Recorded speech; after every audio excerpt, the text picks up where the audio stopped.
5 باوند فري من بوتس ب5 علب بلاستيك من اللي في البيت وبنرميهم بخطوات بسيطة. يلا بينا سوا نشوف ازاي.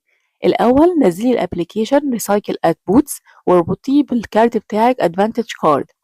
هنفتحه ونضغط على اد ونصور العلبة وندخل اسم البراند ونوعه وشكله ونضغط على سبميت. هنكرر الخطوات لغاية ما تدخلي 5 علب.